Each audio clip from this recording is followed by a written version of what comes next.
जय माता दी। दर्शकों, आज फिर मैं आपके सम्मुख उपस्थित हूँ एक ऐसी अद्भुत कथा लेकर के जो माता ब्रह्मचारिणी की है। जैसे पिछले वीडियो में हमने आपको माता शैलपुत्री कथा सुनाई और उनका पूजन किस प्रकार करना चाहिए, उन्हें किस प्रकार से प्रसन्न रखना चाहिए, इन सभी बातों पर हमने आपसे चर्चा किया। ऐसे आज माता ब्रह्मचारिणी के अद्भुत स्वरूप और माता के कथाओं का गुणगान आपके सम्मुख करने वाला।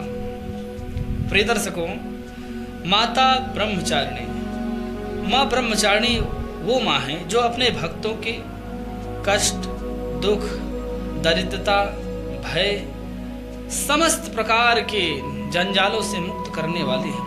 अपने भक्त को दर्शन देकर कृतार्थ करने वाली है। परंतु ध्यान रहे, माँ की सच्चे मन से पूजा जो करता है उसके मन की मनोकामना अवश्य ही पूर्ण होती है। प्रथम तो हम यह जान लेते हैं कि माँ ब्रह्मचारिणी के नाम का अर्थ क्या है। ब्रह्मचारिणी का अर्थ होता है तपस्या करने वाली माँ। ब्रह्म तपस्चारिणी, इनका एक नाम है तपस्चारिणी, जो तप का आचरण करने वाली है। ये माँ हमेशा तपस्या मुद्रा में रहती हैं। इनके हाथ में एक में माला, एक में कमंडलू होता है और माँ ऐसा अद्भुत स्वरूप धारण किए हुए हैं कि दर्शन मात्र से ही भक्तों के दुख दूर हो जाते हैं। माता ब्रह्मचारिणी की पूजा प्रेम से जो व्यक्त करता है वह समस्त प्रकार के रोगों इत्यादि से मुक्त हो जाता है।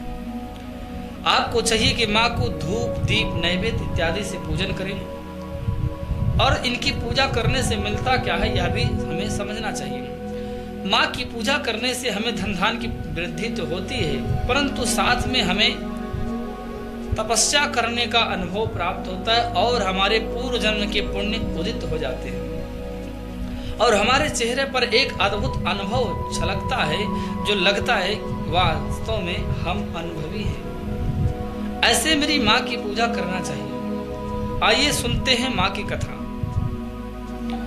माँ ब्रह्मचारिणी कैसी है इनकी कथा और इन्होंने अपने भक्तों के लिए क्या किया और इनका नाम ब्रह्मचारिणी कैसे पड़ा। कहते माता जब उमा के रूप में हिमाचल राज्य के यहाँ जन्म ली, इनकी माता मैना थी। जब इन्होंने जन्म लिया तो उसी समय की बात है। कुछ दिन जब बीता तो नारद जी आए और नारद जी को हिमाचल ने अपनी पुत्री उमा का जब हाथ दिखाया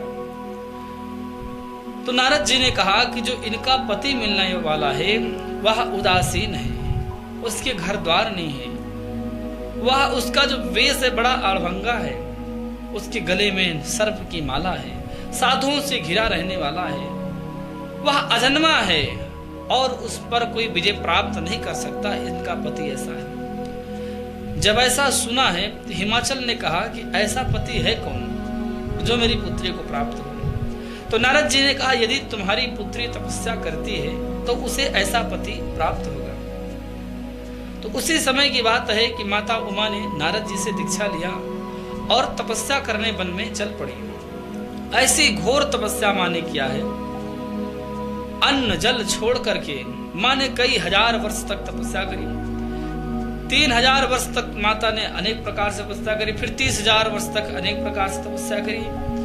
कुछ समय ऐसा बीता, माँ को जब पता लगा कि भोलेनाथ को बिल्वपत्र बहुत ही प्रिय है तो माता ने जमीन पर गिरे हुए बिल्वपत्रों का जब भोजन करना शुरू करा, उस समय माँ का नाम अपर्णा पड़ा और कुछ दिन बाद माता ने बिल्वपत्र भी छोड़ दिया, वायु ग्रहण करके माँ रहने लगी। इस प्रकार माँ का नाम ब्रह्मचारिणी पड़ा और माता ने घोर तपस्या से शिव की प्राप्ति करी।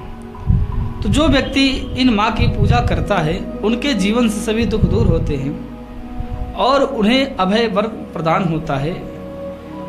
प्रिय दर्शकों, इस प्रकार मैंने आपको माता ब्रह्मचारिणी कथा सुनाई और भी माताओं की कथा सुनने के लिए आप हमारे चैनल को सब्सक्राइब करें, लाइक शेयर जरूर करें। जय श्री राम।